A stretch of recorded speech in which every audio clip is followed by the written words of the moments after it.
I was interested when I was very young in card magic, but I was interested in card magic, the kind that's like juggling. I mean, there are kind of a couple different, many, but I'm breaking it down to two different styles of magic. There are people that are very concerned with how do you fool people, what are they thinking, how do you get them to think something else? Very important to Teller. Then there's the part of magic that has to do with manipulation. And when I was a child, I cared very much about the manipulation stuff, which is the juggling side of magic. I mean, I wanted to learn a perfect shuffle. So you could shuffle the cards 52 times and end up in the same order you started in. You know, that's what I was interested in. I was interested in manipulating the cards and holding things in my hands that looked hard. I was not very concerned with fooling people. I was more concerned with the flourishes and the technique, which is why I didn't spend much time in magic, but moved right on to juggling, which is very much in line with my heart. I mean, juggling is very, very straightforward, very, very black and white. You're manipulating objects, not people, and that's always appealed to me.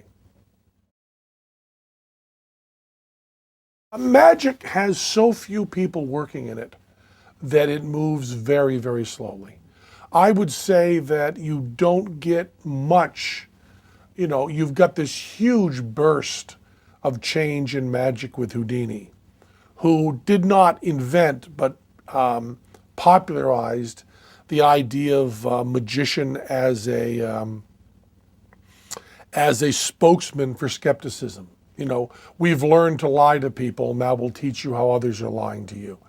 That wasn't started with Houdini, but Houdini certainly made the most coin off it.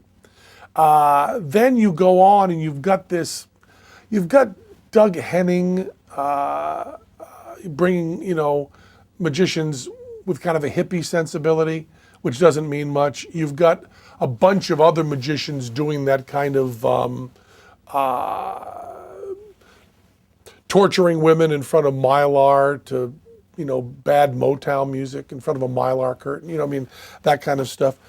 Then you have the biggest breakthrough done in our lifetime was David Blaine's street magic, where his idea was to do really simple tricks, but to concentrate, to turn the camera around on the people watching instead of the people doing.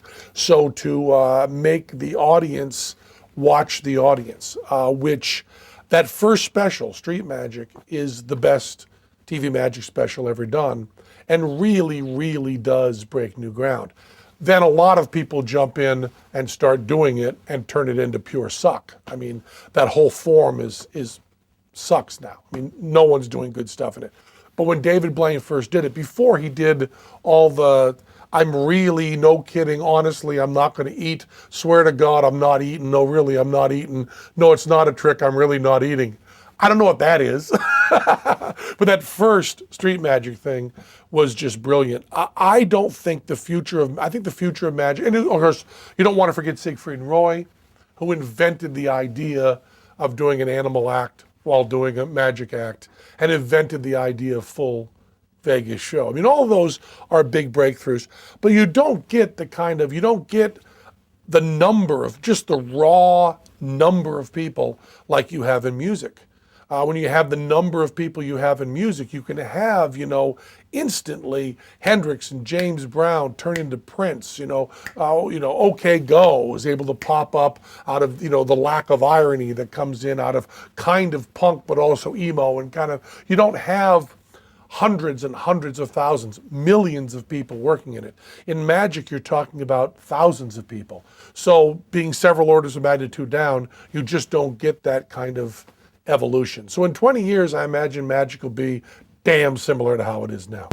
Also, magic doesn't tend to work at the cutting edge of technology. I mean, you've got the, I believe he's Japanese, forgive me if he's not, that Japanese kid doing the stuff out of the iPad, where he's pulling stuff out. And that's just film to life stuff. That was stuff that was done 100 years ago in France. There's no new technology there. The screen is different, but the ideas are not new.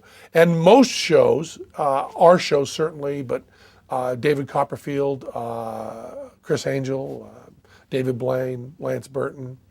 None of us are using really what you'd call cutting edge technology. And the problem, the reason you can't, is that people are more aware of what's possible with cutting edge technology than they are with threads and lying. I mean, also